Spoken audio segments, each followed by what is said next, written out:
Olá, Marcelo Munduruku, e venho trazer um tema de suma importância para nós, sobre a educação específica diferenciada. É um assunto bastante antigo, né, por se tratar sobre... É um assunto que vem debatido nas escolas indígenas desde os primórdios, dos primeiros processos de formação de professores, do processo em vários lugares, foi Tucum, foi Inajá e vários outros segmentos de formação. E o que significaria na prática hoje na nossa comunidade o específico diferenciado? Específico porque é específico daquele povo, específico na língua, específico nas práticas culturais. É diferenciado por causa que ela não é igual à escola comum convencional do não indígena. Praticamente o que se fala com diferenciado não segue praticamente a BNCC, a Base Comum Curricular, que é da escola do país inteiro. Mas temos a nossa própria política pedagógica de cada comunidade, baseado no documento base que seria o RCNEI.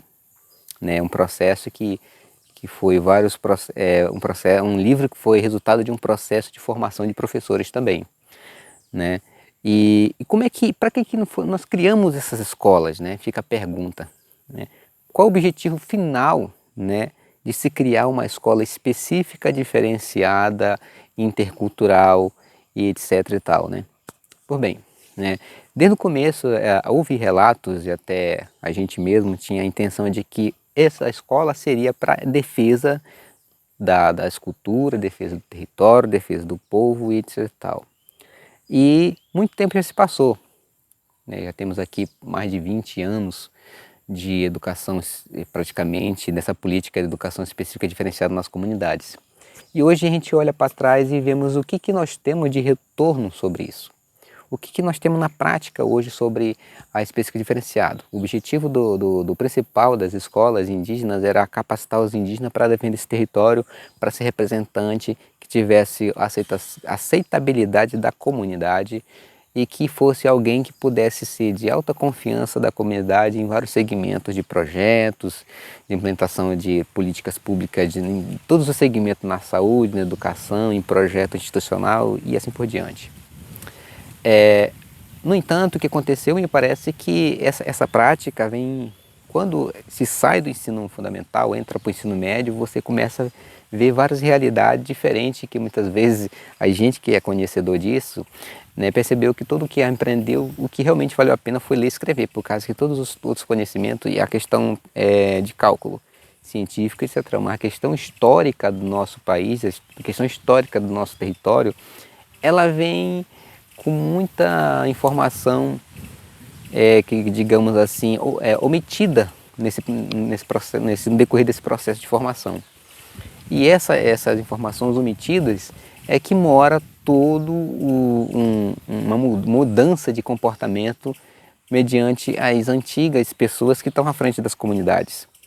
É louvável, eu acho muito louvável, eu acho muito gratificante as pessoas conseguirem isso para os jovens que estão hoje à frente das escolas. As antigas lideranças que participaram diretamente do processo da montagem da parte da Constituição Federal que cabia às comunidades indígenas, aos povos indígenas, os líderes que tomaram a frente disso, as pessoas que participaram do debate, do discurso e tudo mais.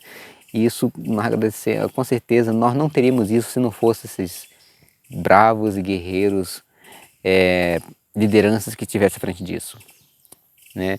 Só que hoje em dia, né, esse processo ele vem mudando, né? E a escola ele tem esse papel fundamental de trazer para a sua realidade, trazer uma nova perspectiva de que o professor, como pedagogo, como um professor licenciado, ele começa a enxergar os dois universos, tanto da educação específica diferenciada, como a educação comum, da base comum curricular. Isso cabe ao professor indígena começar a trabalhar as duas realidades e que muitas vezes a gente tem que ter um certo cuidado para não ficar muito extremo, ficar aos extremos de cada segmento. Se ela é específica, você não pode praticamente se focar apenas no específico, porque isso se torna algo perigoso, você só enxerga, você acaba desenvolvendo o etnocentrismo. Mas também você não pode ficar somente no intercultural, porque você fica muito malemolente e abre as portas da sua política interna, da sua própria comunidade para políticas externas que possivelmente, com certeza, vai atrapalhar o seu modo de vida na sua comunidade. E nós passamos por isso. Desde esse processo, então, se criou-se várias instituições nas comunidades. Uma delas foi o próprio CDCE. O CDCE é uma organização onde quem toma processo de decisão se chama o presidente do CDE e o conselho deliberativo, assim como o diretor. Automaticamente, não aceitando isso, o cacique ficou praticamente de fora, apenas com algo ali de fora do processo decisório, mas em observação como se tem essa decisão. Né? Isso é uma coisa. Só que depois, né, e até antes, pode ser, muitas começou com a escola e outros começou com a própria associação. E que também tem esse processo de gestão participativa de pessoas da comunidade, de lideranças tradicionais e a jovem que vem trazer conhecimentos técnicos, conhecimentos da escrita e tudo mais. Só que esses conhecimentos a longo prazo, né, esse pessoal, os sistemas vão mudando, os editais vão mudando, a forma de lidar com o processo jurídico vai se mudando e existem muitas resistências por parte de algumas lideranças, não todos, que acabam não concordando com esse processo de mudança muito rápido, porque isso atrapalha no processo decisório, como eu falei no outro vídeo. Isso atrapalha no processo decisório da própria comunidade. Só que a comunidade precisa dos benefícios vindos da saúde, que quem decide é o Conselho da Saúde do Polo Base, vindo da educação, quem decide é o CDCE, e vindo das próprias associações, que quem decide é o conselho gestor do projeto. A menos que o cacique seja alguém que seja participativo e esteja ali ativamente participando, ele tem partilha no processo, né? E também está inserido em cada diretoria dessas instituições para poder ter voz e vez. Porque se não acontece isso, praticamente as lideranças tradicionais ficam de fora desse processo.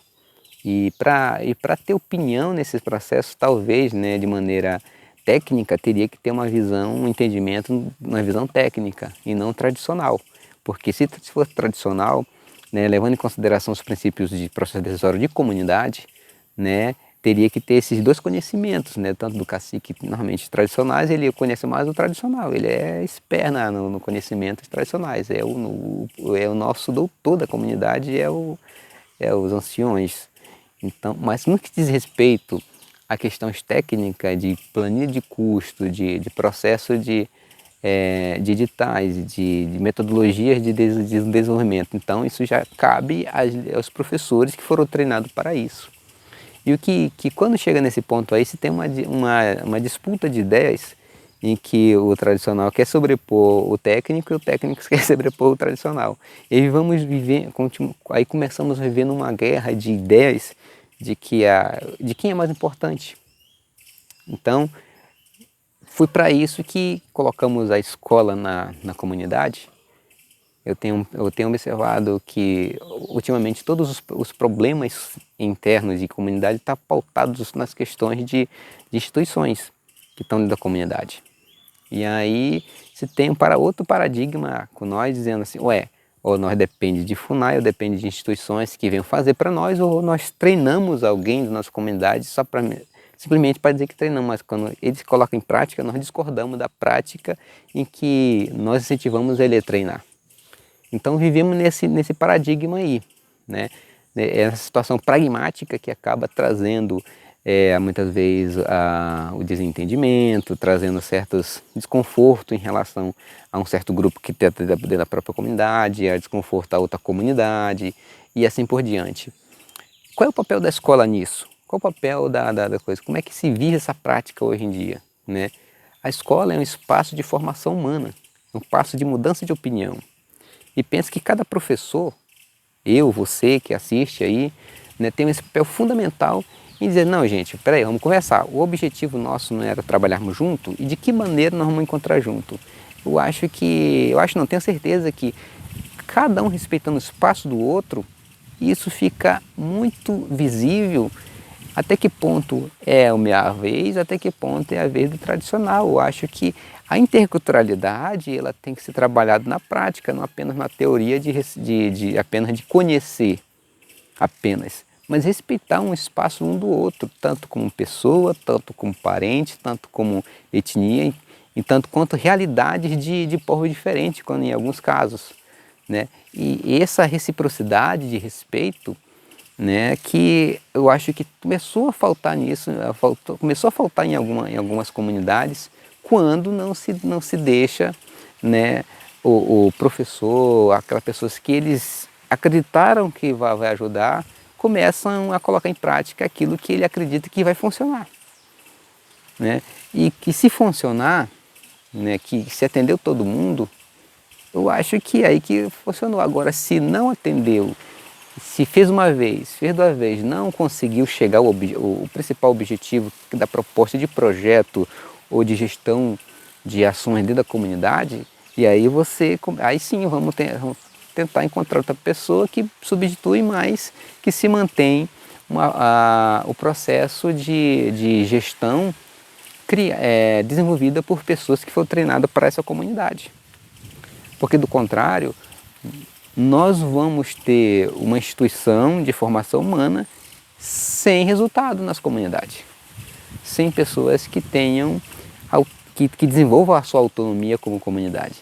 Que os jovens ficam naquele medo, parece que eu não vou porque eu tenho com medo de não sei quem não gostar, não sei quem não gostar por causa disso, ou seja, já criou-se, era uma educação para se libertar do medo, para se libertar das coisas, mas me parece que em algumas comunidades, em alguns casos também, não estou generalizando aqui, parece que a escola começou a suprimir ainda mais os conhecimentos que adentram dentro da comunidade, que poderiam estar sendo aproveitados e não estão. Então, há uma necessidade desse equilíbrio, né, esse consenso entre as instituições que formam pensamentos, que deliberam conversas, deliberam decisões, que trazem decisões para a comunidade em benefício da maioria. E eu penso que, além do etnocentrismo, o egocentrismo também é outro problema que atrapalha, né, todo esse processo de atendimento ao coletivo, ao bem comum, à comunidade, ao geral. Por causa que muitas vezes colocamos a vida pessoal da pessoa como que no campo do profissional. E eticamente falando, isso não funciona, porque a ciência do aprendizado, a ciência da ética, ela entende que o conhecimento profissional é uma coisa e a vivência pessoal de a pessoa é outra coisa. Então, o que acontece é que, dentro da cultura indígena, praticamente se tem esse paradigma, né, de que o indígena não consegue fazer a divisão desses pensamentos, porque está na nossa concepção de mundo, do indígena mesmo, isso não é algo que se mude de um dia para a noite, que tudo é uma coisa só. Não se divide pensamento pessoal do profissional, não se divide pensamento, a vivência particular da vida pública, não se divide nada, tudo é uma coisa só. Porque o indígena ele não é de dividir as coisas. Para ele é uma coisa, é um conjunto de coisas que se soma numa só. Mas se nós não soubermos fazer esse processo de fazer a distinção da realidade, nem divisão, é saber identificar, né, cada momento, esse é o perigo do conhecimento da interculturalidade do não indígena, que há dentro da comunidade, e que nós não soubermos lidar com isso, a gente tem tendência a automaticamente fazer uma autodestruição da nossa convivência como comunidade. E é isso que vem trazendo vários problemas para dentro da nossa realidade. E eu queria trazer esse alerta aqui para nós, para que nós professores, para que nós lideranças consigamos aprender a lidar com isso. Porque é uma ferramenta muito útil para as comunidades, mas porém temos que ter esse cuidado. Um cuidado de que nós temos que respeitar o próximo dentro da sua ética, dentro do seu profissionalismo, Você como professor, você como liderança, tem conhecimento sobre as políticas públicas, sobre o conhecimento da relação da conhecimento das políticas indígenas, política não indígena. Então, vamos relevar, não deixar o nosso ego, né, sobrepor o discurso do parente, né? Não deixar o nosso egocentrismo nos dominar. Não podemos ser antiéticos com o próprio parente ou com outra pessoa, né? Talvez eu esteja até extrapolando aqui os princípios de entendimento de realidade, mas porém, né, é uma situação em que eu queria compartilhar aqui nesse canal e deixar a dica para nós aqui, como a gente está dizendo, né, é importante a gente partilhar essas ideias, partilhar esse pensamento para que a gente consiga nos entender e entender o próximo também. Mas era isso, valeu por ter assistido até aqui, dá um joinha aí no canal, qualquer coisa estamos aqui novamente.